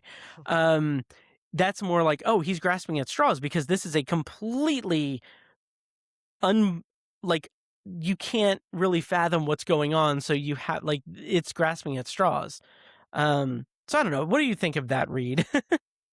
Yeah, I mean, it just doesn't really make sense because there's so much that contradicts that. I mean, he doesn't invite Nikki to his party. So if he really, wanted her, You would think that would be an opportunity for him to demonstrate that. Yeah. And there's just no. I mean, it's not like you see a subplot of him expressing how he feels about Nikki. Right. He seems, more concerned about the whole relationship, more than anything, and kind of scared at how fast it's moving. Yeah. Yeah, just the idea that Ian's like sabotaging Bear to get Nikki for himself. Like, there's just Right. no real like evidence of that. Yeah, not at all. And like it's even to the point where like Ian says like it seems like Bear is taking advantage of her, and then later Sarah's like, well, it seems like she's taking advantage of him. Like there's so much more to this movie than like just looking at the surface level of it, and like frankly making up like something that's not in the text. It's just like it's a little frustrating. Well, and plus, like, if he really felt strongly about Nikki, like, he gets an opportunity to have a wish granted for Right. him. Yeah. And, he asks for $1 billion. Right. So, like, it shows how, and plus, like, I think Ian is a pretty shallow character, ultimately. Yeah. Oh, yeah. Like he's a yeah. dude bro. Oh, totally. And like people were saying like, well, and that's why he told Bear to call her Freaky Nikki as a flirtation thing, because he knew that she was sensitive about it. It's like that didn't work with Bear, because Bear didn't know like what, like he didn't do it in a way that is flirtatious or anything. He's just like that's the point of that first act, is that he doesn't know how to interact with her because he's so over the top, like obsessed with her. Yeah, I don't know. Plus, that just felt like it feels like Ian would be the kind of guy who would say like, girls like when you're kind of mean to them. Oh, absolutely. Oh yeah. Like he's just kind of a douchebag. So like, yeah. Oh yeah. I just, yeah, that whole theory is a little silly to me. Yeah, same here. And there was also some things I wanted to talk about with the cat. The lunch scene, that was that was so disturbing on just obviously multiple levels, but also like the fallout of that is another example of when Bear is really like it's really the extreme of him trying to make it work with her, because like we had her basically dig up the cat and make a memorial, and like that's one of the things that Mike was talking about, was that he couldn't really get into it at first. Like, he loved the movie, but at first he had a hard time getting into it because she was like 211 like immediately. And I understand that, but I also understand the logic behind a lot of that, like the cat thing, like, oh, she wanted to do a memorial thing for him. Like, the logic of that is like, oh, I'm now obsessed with this man. I need to make him happy. I have limited amount of data that's been input into me. So like, he's sad about his cat, or he has his cat's dead. So I'm going to make a memorial for him. That backfires because he obviously thinks that's fucking crazy.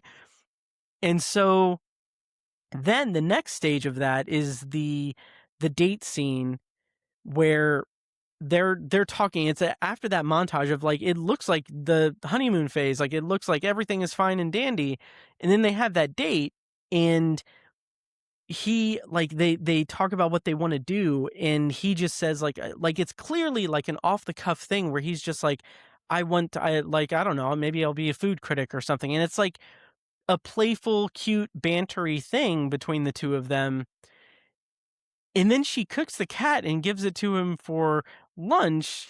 And like, that again is the thing that's controlling her like processing the data that she has. Like, okay, he said he wants to be a food critic, so that's what I'm gonna fixate on. He wants to be a food critic. So because I'm not human and I'm like I'm completely like there's a force within me that's controlling me. I he wants to be a food critic. He's sad about his cat. Let's put those two together and then see what see what Nikki GPT puts out. Puts out there. Again, I love that comparison. That it's like bad data processing, or like in a ChatGPT prompt. And it just, got me thinking again about how like sort of shallow and one-sided the relationship is even before the wish. Like Nikki is working on a book, and you would think if he's so madly in love with her that Bear would know what it's about. He doesn't. He like kind of feigns interest at best. He you just never get the sense that he's like fascinated with her. Right. Like he's not even like necessarily encouraging to her. Like when she says like I gave my 2 weeks notice, it's more like, oh, he's upset because he's not going to get to see her every day. Right. But like, a more well-adjusted person would be like, yeah, chase your fucking dreams. Like, dude, like you don't need to work in the store forever. Like, yeah, it's just, it's so well done. Much like the cat. So, and that was just like kind of I mean, that's a great horror moment. Very Fatal Attraction, bunny boiling sort of equivalent.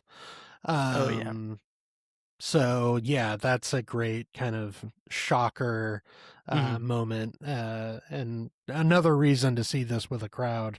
Oh, absolutely. Absolutely. So the car scene, there's so many things that I want to bring up. Like, Jesus. This is such a great movie. So the car scene with Sarah, that is like the big set piece of just violence. It is grotesque. It's like even the camera like lingers on it, like goes like you see the eyesight. It's disgusting. And it's like a great encapsulation of what this movie is, because up until that point when she kills her, the conversation that Bear and Sarah are having, it feels like not out of place, but it feels like taking it out of this movie and just plucking it down. Like this is a sweet conversation of two people. Like it's like Bear is realizing like, oh, okay, yeah, why, like the spell is wearing off on him with Nikki, because Nikki has driven, like this whole experience has driven him away from that. Like obviously, but it's like that moment where where they have like that shared moment, and it's like it's a more genuine connection that he forms with her, and then she's killed. But it's like it's maddening because it's like you couldn't have fucking done this like 2 weeks ago, Bear. Like you couldn't have had this conversation. Like, but I understand, like, the experience informs that and everything, but yeah, it's so good. Yeah. What did you think of that? Well, that moment's also creepy because after Nikki kills Sarah, she says something like, "This is what you wished for." Yes. So you did this. You're responsible for this. Just fucking insane.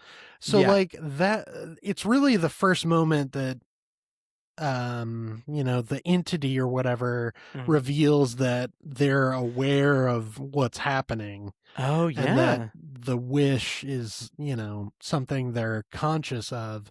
And I thought that just made it even scarier that, to some degree, whatever's happening, like Nikki the evil Nikki is, aware of it. And it kind of puts her more in control. Yeah. Oh yeah. It almost gets to a point like there's like a moment at the end when it's after she makes the wish, and like it feels like, oh, okay, this is gonna end on like a Bonnie and Clyde thing. Like it's gonna be like the two of them just completely like overtaken by this wish thing, and they love each other, and it's like, oh god, that like it's gonna end on a note of them wreaking havoc and everything to everyone around them. Um but that's not what happens at the end. Do you want to talk about the end, or is there anything that we should talk about before we get to the end of the movie? I think it's a good time to talk about the end. Okay. Yeah. So originally, from what I've seen and read and heard, originally Curry Barker wanted to have like a more conventional like Romeo and Juliet ending. He wanted to have Bear kill himself, and then Nikki kill herself because of that. But his father, Jeff Barker, who again, Screenplay Lab, check it out. He heavily suggested, and like more people uh like around him was like also like nudging him, or like talking to him, saying like, no, it's I guess Curry Barker's position was like, this movie is so extreme and so crazy that it needs to have that really just tragic, bleak ending. But he came around to the actual ending because his father and some other people said like, well, you can't really put her through this much and just have her die. Like that's too cruel. That's too cruel. So he came around to it, and for my money, that this is a beautiful, well, disturbing but beautiful ending. Just all around, like him still not like he's not even able to kill himself. Like he tries to shoot himself, but he doesn't. But like then he takes the pills, which I love the symmetry with that and the cat. But like the reason that he dies, like he was gonna throw up the pills. The reason he dies is because she makes the wish, and he stops trying to make himself throw up. It's like this really great, like Shakespearean in its own right, twisted ending. So I love that. Thoughts? Yeah, I mean, I saw an interview with Curry Barker and the actor who plays Bear, Michael Johnston, and they said it was Michael Johnston's idea to have him put his fingers down his throat. Oh yeah, and suddenly decide to live as like a final selfish act. And during the interview, he even calls Bear a coward in that moment. And it is, I mean, it reflects that other scene I was talking about when he asks, is it so horrible to be with me? It's like, even as this really fucked up stuff is happening, he reverts to this incredible selfishness. Yep. And just, Nikki kind of waking up to the horrible reality that, he's dead, Ian's dead, she's covered in blood, there's money all over the place, like... And then also Sarah's dead body is right. Yeah, like let's not forget that. Yeah, that's very on display. Just Jesus. Yeah, so nuts. And yeah, I was thinking, I kept thinking about that too. Like the end, like what happens to Nikki after this movie? And I kept thinking like, well, she's got $1 billion in the house next door, like, but there's no amount of therapy that's gonna going to be able to bring her back from that. And then I jokingly thought, like, oh, okay, but the real victim of this movie is Andy Richter, because like his entire store is like, they like all of them are dead. His daughter is dead, and Nikki is traumatized. Like he's going to need to cover some shifts. But the second time I watched it, I picked up on something in that phone call scene with customer service, that the way that he says it, the way that Curry Barker says it, is that when you die, the wish dies with you, or something like that. The wish dies with you. And so in my head, I'm like, oh, she doesn't have $1 billion next door because Ian's dead. So like I imagine that like the moment that he dies, like all of that money just disappears. And I'm like, fuck, that sucks. Right.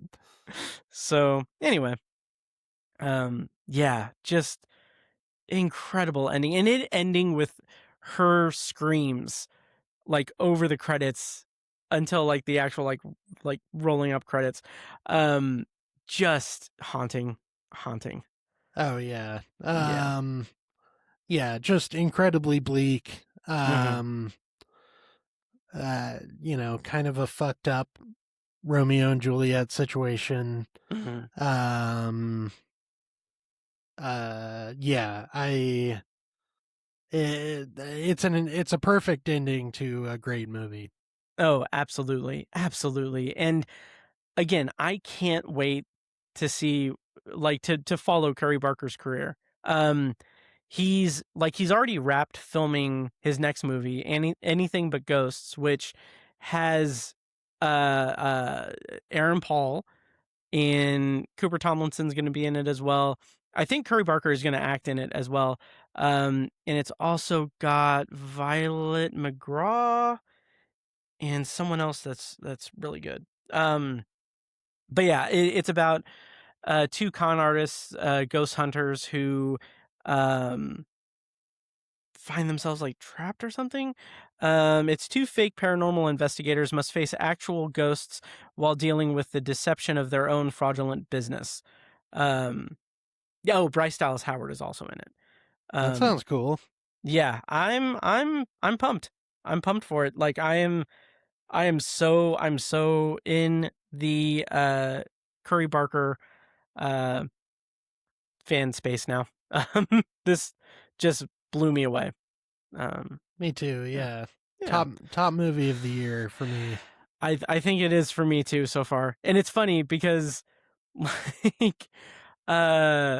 like 2 years ago, I think in May, we were both you were on the show to review a movie, and it's like we were both like, this is the best movie of the year, and that was I Saw the TV Clone. Right. So, which we'll see what happens, because Jane Schoenbrunn has their movie coming out in July, the murder at camp thing.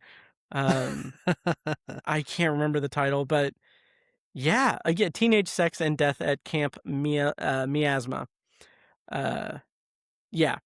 Once again, as I have been saying a lot, like this the horror genre is like just, it's having a moment.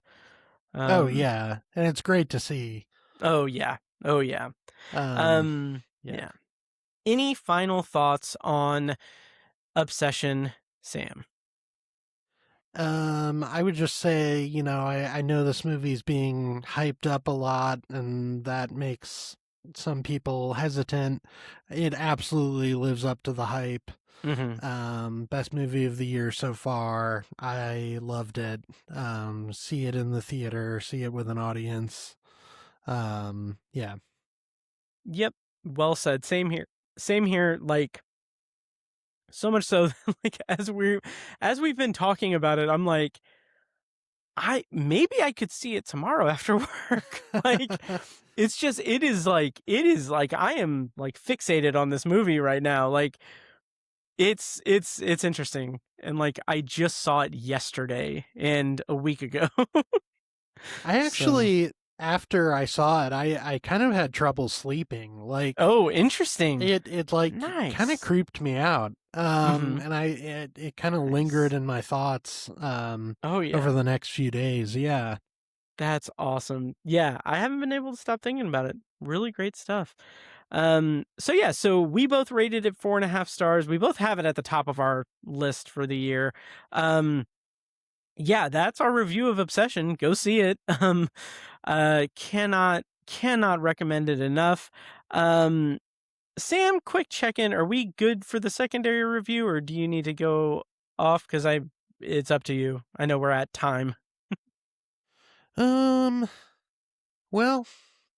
how long do you think we could talk about it? I would say like 15 minutes. Oh, then yeah, that's fine. Okay, cool. So that'll do it for our review of Obsession. Of course, it's in theaters and everything. We're going to go on to our secondary review of the evening. We're going to be reviewing in a spoiler review, the drama. So before we get to that, I have a whole spiel here that I'm going to have to recite, that I'm make myself recite. Before we get to our secondary review, I want to take a quick moment to remind you that if you like the show, please take a moment to follow us on social media and subscribe to and rate the show on Apple Podcasts, Spotify, YouTube Music, or whatever your preferred podcast app is. And don't forget to subscribe to the Obsessive Viewer Podcast YouTube channel as well, where I have some video content up there and around there. So check that out. And yeah, of course, check out patreon.com/obsessiveviewer. And now back to the show. They tell me I view obsessively. All right, and we're going to go into a secondary review, a spoiler review for the drama. So as such, I'm going to play a clip from the trailer. The drama is currently available on digital right now, so you can rent it or buy it on digital. It's likely going to stream within a month or so, I would guess, on HBO Max. So yeah, if you haven't seen the drama and you don't want to be spoiled, we're going to go into spoilers. But if you have, just stay tuned. I'm going to play a clip from the trailer. When we come back, we're going to be spoiling the drama. That's good. Okay, so hold on to those thoughts. Don't forget to smile. Okay. Just smile naturally. Yeah, Charlie, just a completely natural smile. Just like how you would smile in life. Remember, you know each other really well. Emma and Charlie. What the fuck was that? Just some drama. We found love that we're gonna have forever. Okay, I think that we'll get there on the day. Yeah. Okay. All right, so the drama, it was released in theaters on April 3rd, 2026. Like I said, it is available digitally right now. And the premise, according to IMDb, is a happily engaged couple is put to the test when an unexpected turn sends their wedding week off the rails. This movie was written and directed by Kristoffer Borgli, and it stars Zendaya, Robert Pattinson, Elena Haim, Mahmoudou Athie, Haley Gates, and Sydney Lemon. So, Sam, I'm very excited to talk to you about this movie because we both loved Dream Scenario. And I had you on to review Dream Scenario with me 3 years ago in December on episode 405. And this is Kristoffer Borgli's kind of follow-up to that, his feature after that one. What did you think of the drama?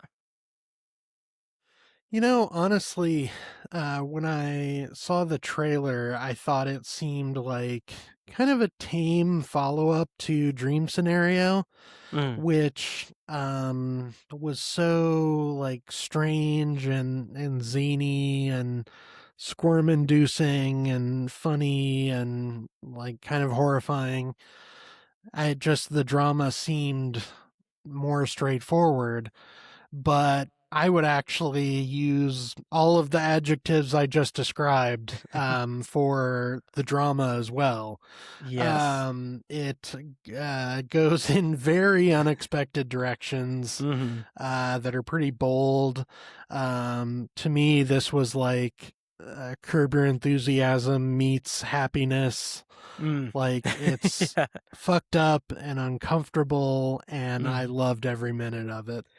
Me too. And we were talking before recording that I'm bummed that I didn't see this in the theater, and I'm bummed that it took so long for me to actually like get to it. But I am so thankful that I didn't have any of it spoiled. Like, I went into it just knowing, like, okay, I loved the filmmaker's last film. I like the cast. I saw the one teaser that I played for the trailer clip here that gives away really nothing. So I don't know what the titular drama is. And what I got was quite a surprise. Again, we're in spoilers, so I'll go ahead and say it. What I loved is that out of left field the like, oh, I planned a mass shooting at my school when I was a kid. I didn't do it, but I planned it.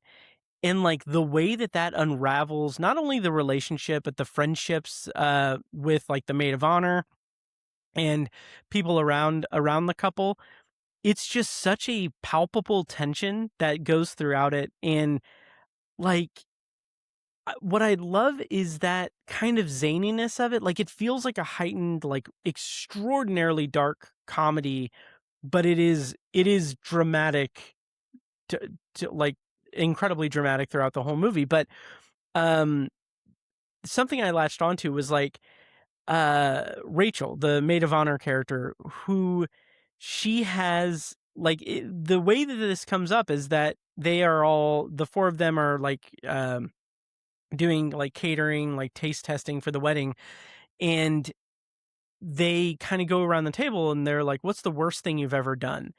And like Mike's is oh, I can't remember.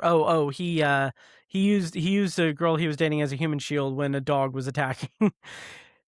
And then Rachel is like, I locked a kid that I was a neighbor kid in an abandoned like closet in an RV, and like there was a manhunt and everything. Like, it's a disturbing, deplorable thing that she did. And it's like written off as like, oh, she was a kid, she didn't know, like, if like whatever. But that moral gray area. And then when it comes to Zendaya and she says that, I planned a school shooting and everything, it just turns like Rachel's like reaction to that is like she's offended because her cousin lost the use of her legs in a shooting. And like it's so interesting the way that this movie and the way that Kristoffer Borgli kind of delves into these like these social kind of connective social faux pas and like interpersonal relationships, because it's so not absurd, but it feels like it's a heightened reality. It feels like it's a completely different world that we're in. But it also just feels very genuine. Like Robert Pattinson's complete like struggling to figure out how to process it and like it affecting his life. It does feel very Curb Your Enthusiasm.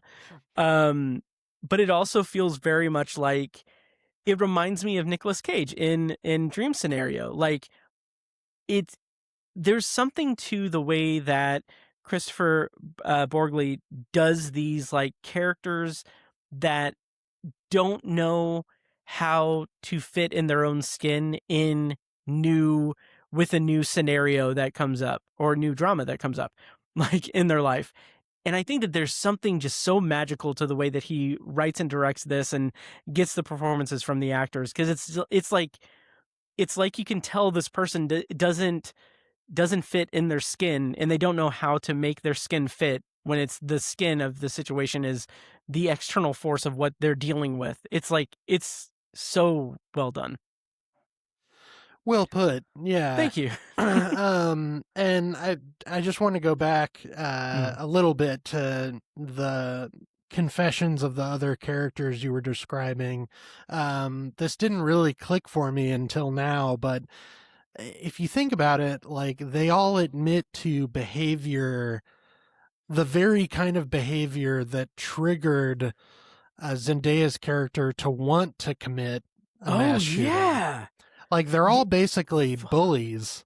Yeah, And- yeah, because Robert Pattinson's is like he cyberbullied someone to the point where they had to move. Yeah, and like using someone as a human shield, like that's Mhm. terribly inconsiderate and selfish, and like locking a Dude. kid, a mentally challenged kid in a closet, like that's terrible. And like those are the actions that triggered her to go as far as she did. I didn't even connect that. That's awesome. Like Yeah. I was just thinking like, oh, Rachel did something horrible, but she's doing the moral judgmental thing against Zendaya, which is a thought crime essentially. Although it got a little deeper than thought crime, but that's so interesting. Huh. Yeah, so like it's funny that in Robert Pattinson's confession is totally glossed over. Like no one Yeah. even Oh, talks yeah. about it really. Like Mhm. and cyberbullying can get pretty serious, and he even admits Right. that the kid moved because of him Mhm. or something like that. Something pretty Yeah. drastic. Mhm. And yet, Zendaya's actions, which are extreme, Mhm. they're the most judged of Mhm. all the confessions. Yeah. So, that's interesting. And Mhm. just like there's some moments in this that are just horribly uncomfortable, like, like comedy of manners kind of thing. Like, Mhm. at one point, Zendaya, I'm sorry, a character that Robert Pattinson almost has sex with walks in Yeah. on him and Zendaya, and she Yes. thinks he's talking about Mm. the affair, and like she kind of like spills the Yeah. beans, and that moment's horribly uncomfortable, yet funny. And Oh yeah, and the way that kind of just is built up is like Zendaya thinks that she overhears Misha saying something about a school shooting, and it's because Charlie, Robert Pattinson, had like asked her a hypothetical, like what would happen if your boyfriend like planned a school shooting but didn't do it, and like he freaks out over it because he's just he's dealing with a lot of shit,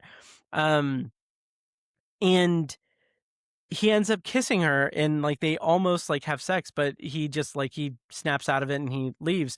But it's like a comedy of errors. Like she overhears something about school shooting, so she brings her in, and like and Charlie is like he's incapable of like saying anything. Like he has like this moment, like a deer in headlights kind of moment. It's so done, like it's so well done. And like throughout the movie I was thinking like this is a non sequitur, but I kept thinking like I wonder like what is the most like fucked up like wedding thing in a movie? Like what is the most disastrous wedding that happens in a movie? And I'm like, well, obviously like probably Kill Bill, but more so like what's like that's leading up to the wedding, and this one's pretty out there, pretty up there. And it's interesting too because this one has sort of a similar "be careful what you wish for" theme, Mhm. in the sense that marriage is about loving someone for better or worse, and Mhm.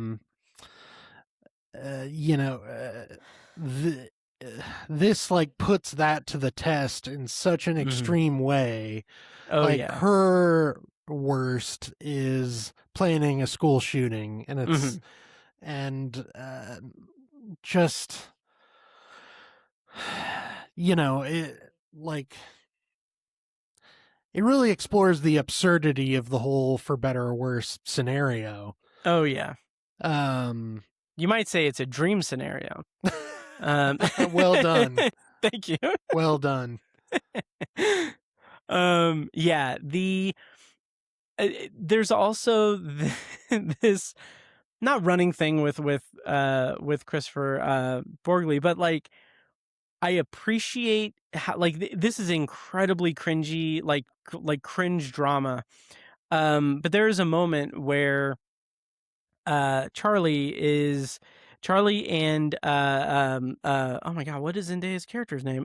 Charlie and Emma are about to have sex, or trying to have sex, and like Charlie just can't make it work because he's got a lot on his mind. And it's such an awkward scene, and it reminded me, it didn't reach near the height of this scene from Dream Scenario, but it just reminded me, like, oh yeah, Dream Scenario has that very uncomfortable, like, not to put it too delicately, fart come fart scene. Like, there's just something to the way that he has, like, these, the way that he handles, like, men in crisis, in these two movies at least, is just, it's really, really well done. Yeah. And yeah, agreed. And unlike Obsession, this one actually has like kind of a sweet ending. Yeah. Oh yeah. It definitely, like, it definitely has this, like, not open-ended, but, well, kind of open-ended, but it's a sweet ending. And yeah, I don't know. Oh, that's what I was getting at. It has a sweet ending and everything, but in that diner scene when he's like, his face is all bloody and everything, it's like the last scene of the movie. There was a moment where I was like, the whole movie I'm thinking, like, Robert Pattinson is killing it. He's great. He's fantastic in this. And then, like, I just had this moment where I was like, oh yeah, he's fucking Batman. Like, just like the range that he has, but just between these two movies is like insane. Like, it's really cool. Yeah, he's made really bold career choices. He always does. Oh, yeah. Really interesting stuff. I mean, the Twilight movies excluded. Sure. But I mean, I guess they're interesting in a way.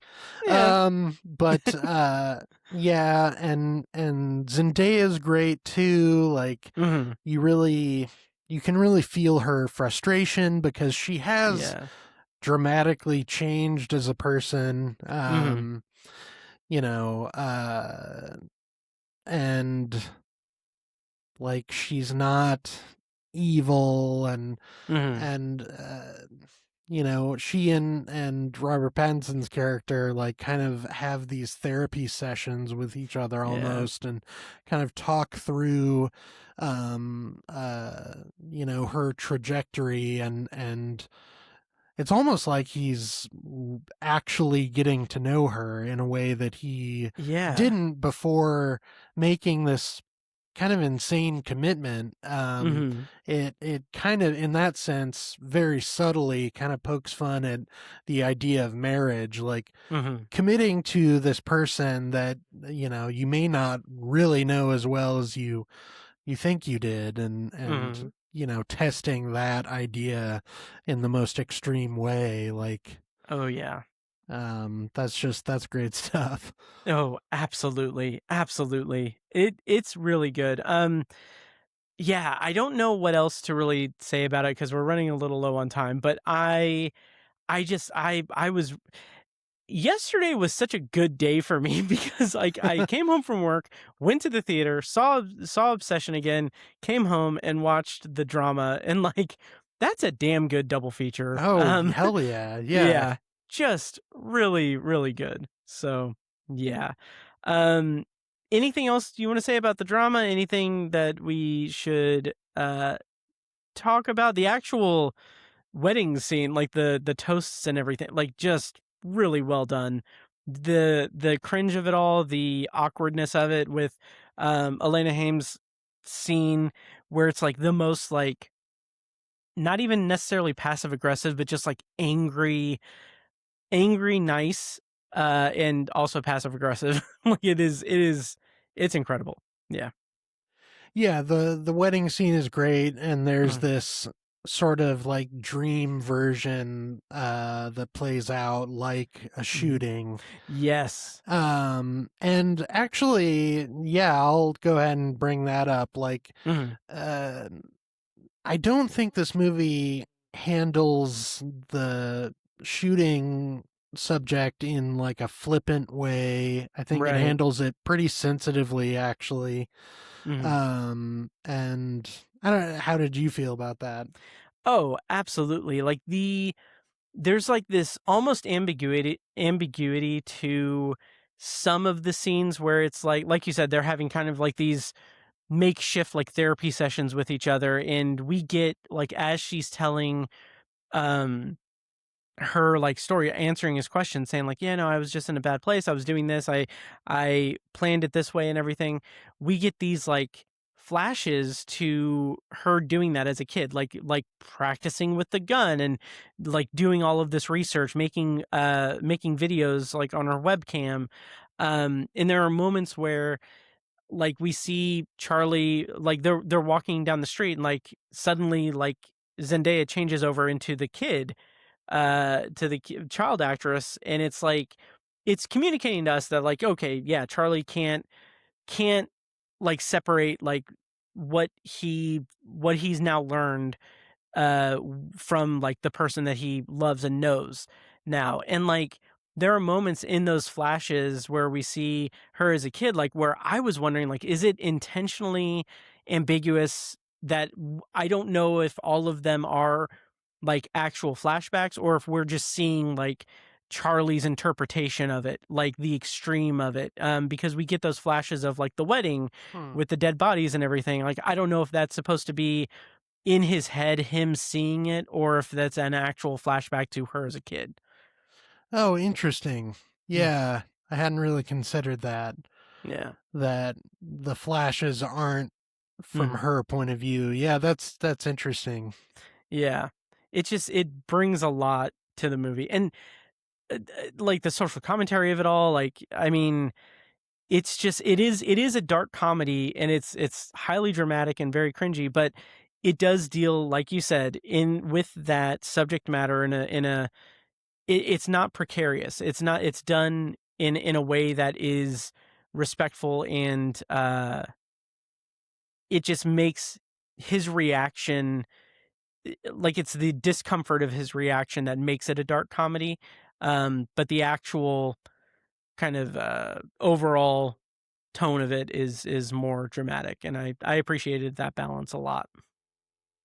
Well put. Yeah, Thank you. and it it kind of reminds me of a connection between both of these movies. Like Hmm. they both easily could have boiled down to, isn't this wacky?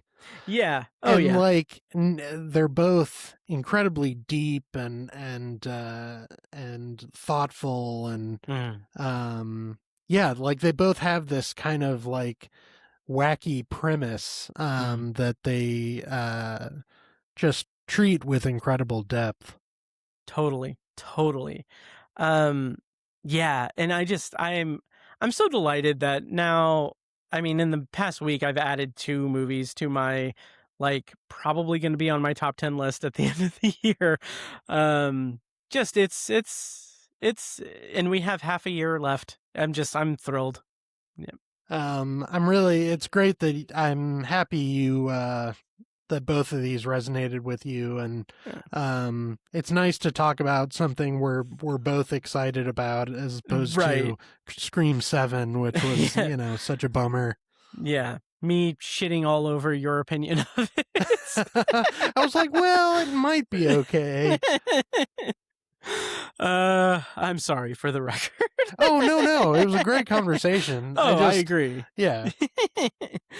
All right. Well, that'll do it for our review of the drama. I rated it on Letterboxd 4.5 stars. Sam, what did you rate it? And yeah, any parting thoughts on the drama? 4.5 for me as well.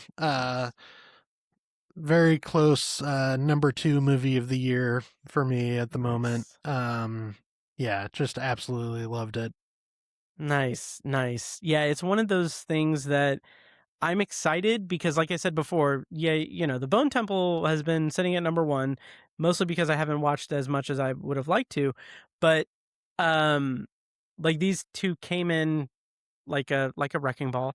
And like right now, I think the drama it's tied for second place with the Bone Temple, and I'm excited because it means that later in the year, I feel like I'm going to have a blast rewatching all of these movies to try to figure out where they'll land. So I'm excited for that. So,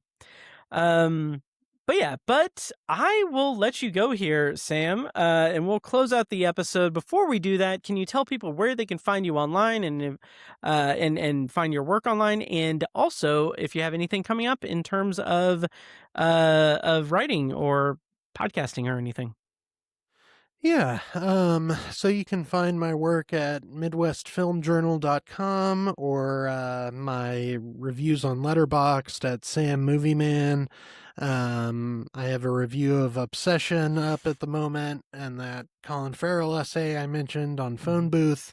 I'll be reviewing Backrooms, which comes out next week. And then I'm also reviewing the Apple TV Cape Fear series. Oh, nice. So stay tuned for that. And thanks so much for having me. It was a blast as always. As always, it is a blast talking to you, and don't be surprised if I message you begging you to come on for Backrooms. Oh yeah, of course. Yeah. Please do. Oh yeah. Nice. That is a verbal contract. So, all right. Well, thank you so much, Sam. And thank you to the listeners for listening to this episode. If you have any thoughts on either movie or anything, you know where to find me. Also, email me, matt@obsessiveviewer.com. That's it for this week's episode of The Obsessive Viewer. As always, thank you so much for listening, and make sure to follow the show on social media and subscribe to the podcast on your preferred podcast app. Also, check out our other shows, Tower Junkies, a Stephen King podcast hosted by Tiny and myself, and Anthology, the Twilight Zone and classic sci-fi podcast hosted by me. Next week on the show, I'm going to be reviewing I Love Boosters and Star Wars, The Mandalorian and Grogu. So look forward to that. And I should have an appearance on our friends Andy and Logan's the Odd Trilogies podcast coming out soon. At some point, it is yet to be recorded, but be on the lookout for that. So I'm going to start playing myself out. I forgot to do that much earlier in this rambling thing. So, also check out Patreon, patreon.com/obsessiveviewer for a ton of exclusive content. And like I said, next week, I'll be back with I Love Boosters and Mandalorian and Grogu. Until then, thank you so much for listening, and we'll see you next week. Looking at all my eyes can see, they tell me I view obsessively.